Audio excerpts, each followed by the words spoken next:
کہ نبی علیہ الصلوۃ والسلام نے عورتوں سے کہا یا معاشر النساء، اے عورتوں کی جماعت، تصدقنا، صدقہ خیرات کیا کرو، وَأَكْثِرْنَ مِنَ الْإِسْتِغْفَارِ، اور بہت زیادہ توبہ استغفار کیا کرو، بہت زیادہ اللہ سے گناہوں کی معافی مانگا کرو۔ یہ آپ کن سے خطاب کر رہے ہیں؟ عورتوں سے۔ پتہ چلا عورتوں سے الگ بھی گفتگو کی جا سکتی ہے، جب وہ پردے کی حالت میں ہوں انہیں الگ بھی درس دیا جا سکتا ہے۔ تو آپ عورتوں سے کہہ رہے ہیں صدقہ خیرات کیا کرو، بہت زیادہ اللہ سے گناہوں کی معافی مانگا کرو۔ فرمایا فَإِنِّي رَأَيْتُكُنَّ أَكْثَرَ أَهْلِ النَّارِ، کہ جب میں نے جہنم دیکھی تو جہنم میں زیادہ عورتیں تھیں، مرد کم تھے۔ تو ایک عورت کہنے لگی کہ اے نبی علیہ السلام، کیا وجہ ہے، کس وجہ سے جہنم میں عورتیں زیادہ تھیں، کیوں عورتیں زیادہ جہنم میں داخل ہوں گی، کیا وجہ ہے؟ تو آپ علیہ السلام نے فرمایا اس لیے کہ تکثرن اللعن وتکفرن العشیر، تم بہت زیادہ لعن طعن کرتی ہو، تیرے اوپر لعنت ہو، تو ہے لعنتی، پھٹے منہ، کہتی ہیں کہ نہیں کہتی؟ تو نبی علیہ السلام فرما رہی تم بہت زیادہ لعن طعن کرتی ہو، اور دوسرے نمبر پہ اس لیے کہ تم خامدوں کی ناشکری کرتی ہو۔ اب میرے بھائیو، اسلام جو ہے بہت عمدہ دین ہے، بہت اچھا دین ہے۔ اسلام نے کیا کہا؟ خامد کا خرچہ، بیوی کا خرچہ کس کے ذمہ ہے؟ جی، عورت سے کہا گیا گھر میں بیٹھو، پنکھے کے نیچے، سائے میں، اے سی کے نیچے، اور خامد سے کہا گیا گھر سے نکلو، کما کر لاؤ، اس کے کپڑے تمہارے ذمے ہیں، اس کی رہائش تمہارے ذمے ہے، اس کا کھانا تمہارے ذمے ہے۔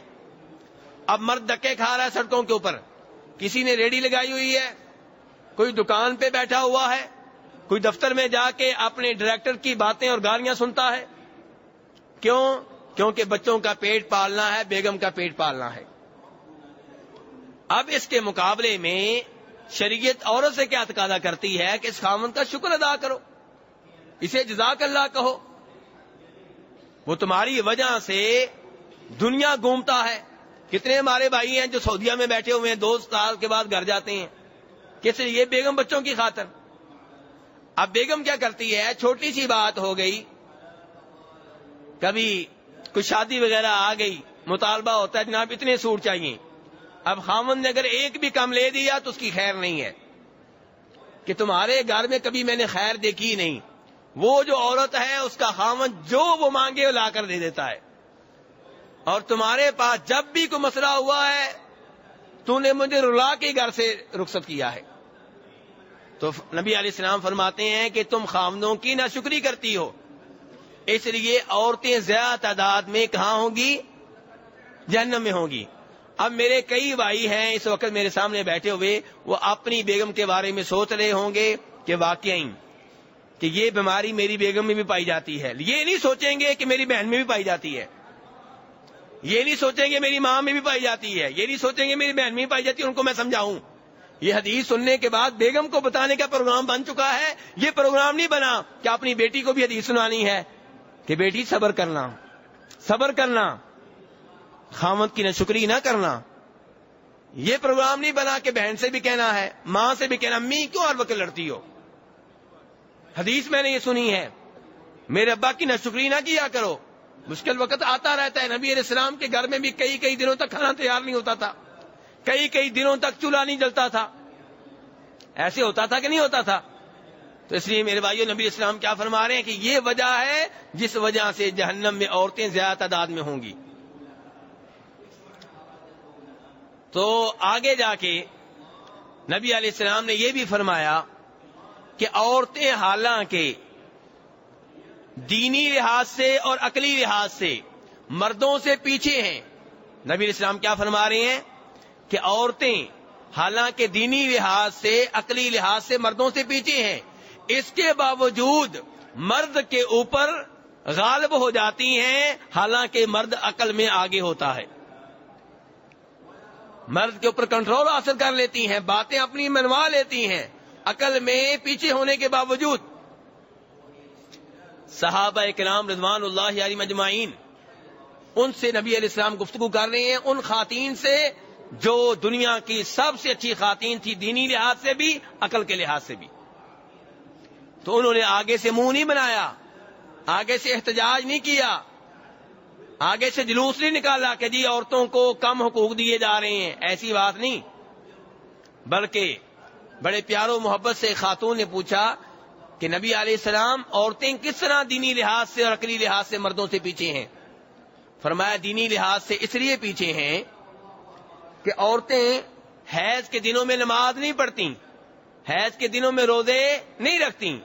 تو روزے تو بعد میں رکھ لیتی ہیں، لیکن حیض کے دنوں میں نمازیں بالکل نہیں پڑھتی، نہ ان دنوں میں نہ بعد میں. 6 دن اگر حیض آتا ہے، 7 دن کتنی نمازیں گئیں جی؟ 21 دن. تو فرمایا یہ دینی لحاظ سے پیچھے ہو گئیں. اور عقلی لحاظ سے اس لیے فرمایا کہ اللہ تعالیٰ نے یہ کہا ہے کہ 2 عورتوں کی گواہی 1 مرد کے برابر ہے. اللہ تعالیٰ فرماتے ہیں ان تضل احداہما فتذکر احداہما الاخری، کیونکہ اگر ایک عورت بھول جائے گی دوسری یاد کرا دے گی. پتہ چلا کہ عورتوں کا حافظہ مردوں کے مقابلے میں تھوڑا سا کم ہوتا ہے.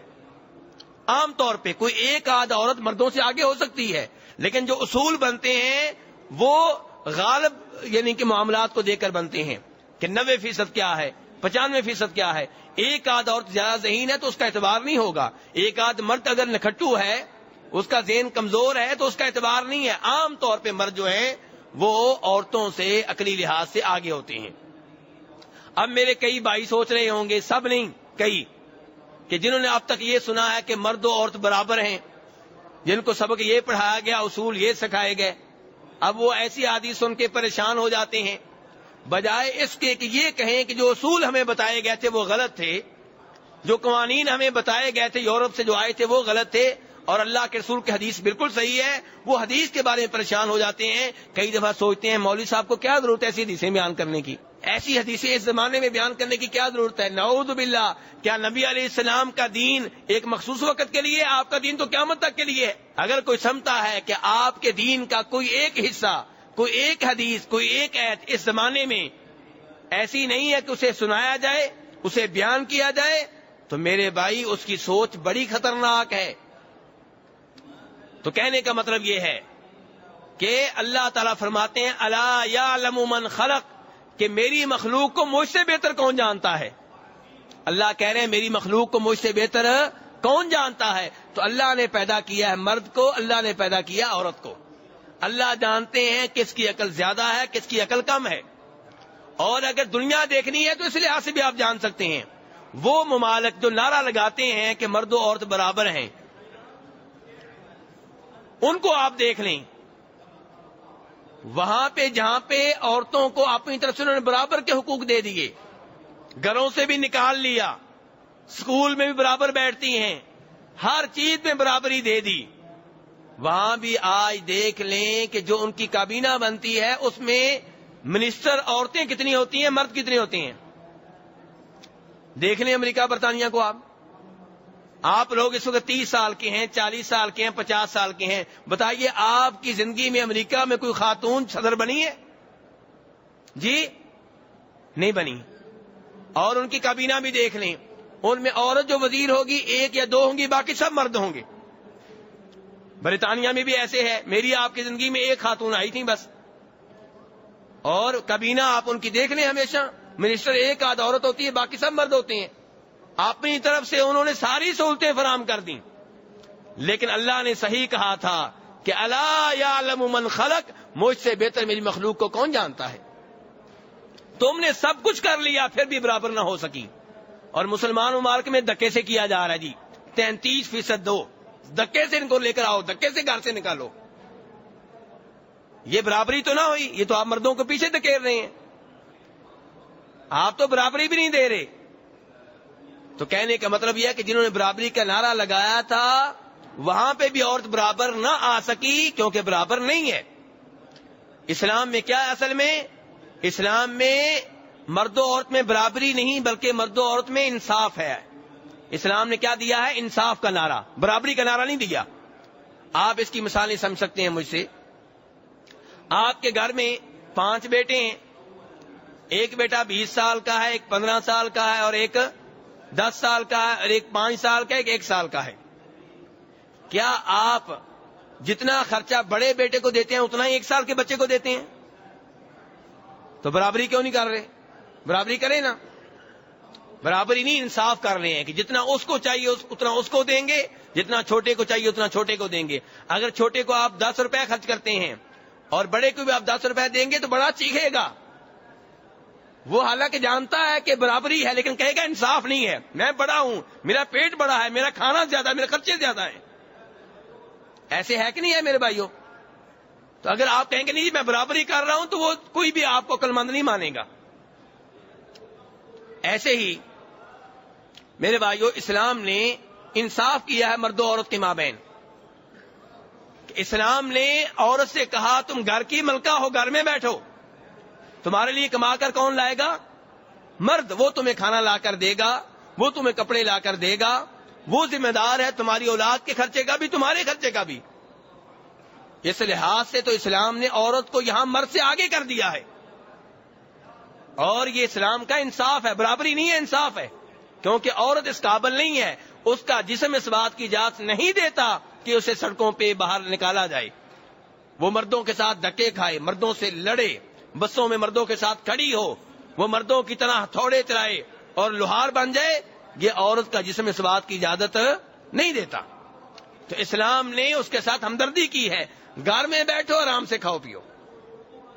جب تم چھوٹی تھی تمہارا باپ تمہارے اوپر خرچ کر رہا تھا، بڑی ہوئی خرچہ کس کے ذمے ہے؟ خاوند کے ذمے. اور خاوند فوت ہو جائے گا تو بیٹوں کے ذمے، تمہارے ذمے کچھ نہیں ہے.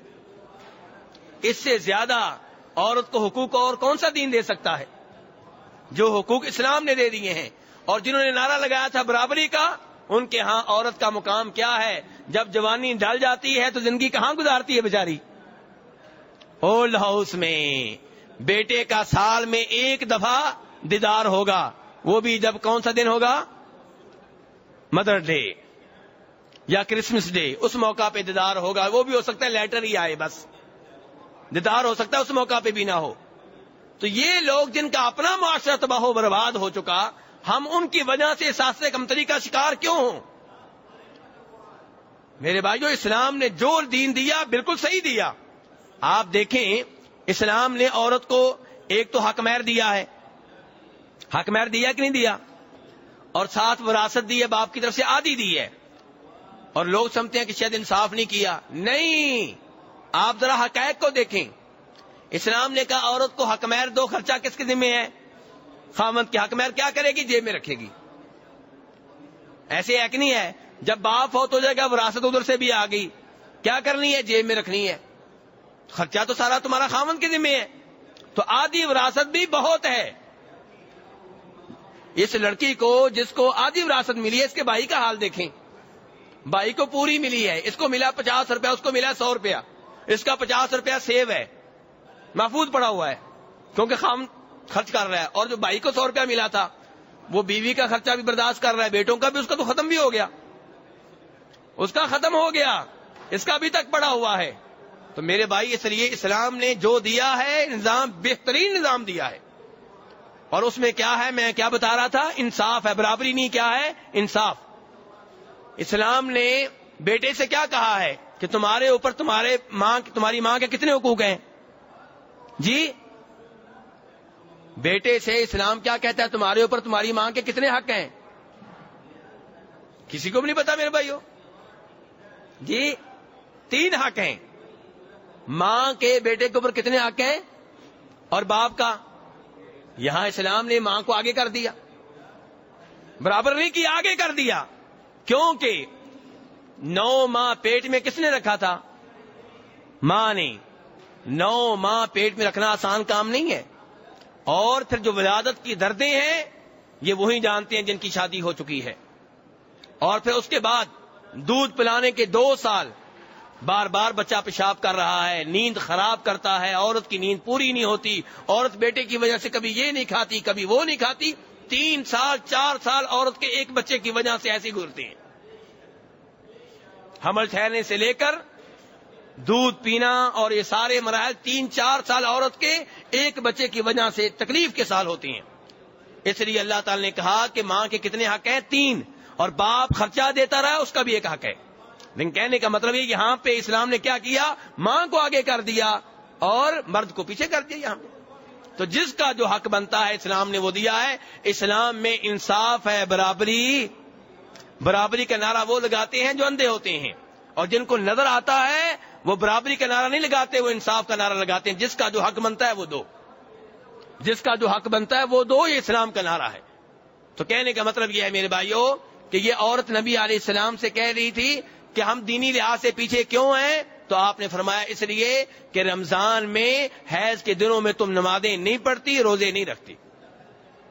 تو کہنے کا مطلب یہ ہے میرے بھائیوں کہ روزہ حیض کے دنوں میں ٹھیک نہیں ہے، نفاس کے دنوں میں ٹھیک نہیں ہے. عورت رکھے بھی تو ایسا روزہ نہیں ہوگا. دیگر مسائل کا ذکر آگے آتا رہے گا. خلاصہ کلام یہ ہے آخر میں کہ روزہ تب صحیح ہوگا جب نیت صحیح ہو، اور دوسرے نمبر پہ اگر کوئی عورت ہے تو حیض نفاس سے پاک ہو. اللہ تعالیٰ شریعت کے مطابق روزے رکھنے کی توفیق عنایت فرمائیں. اب میں آپ کے سوالوں کی طرف آتا ہوں، اور اگر آج کوئی نیا سوال ہو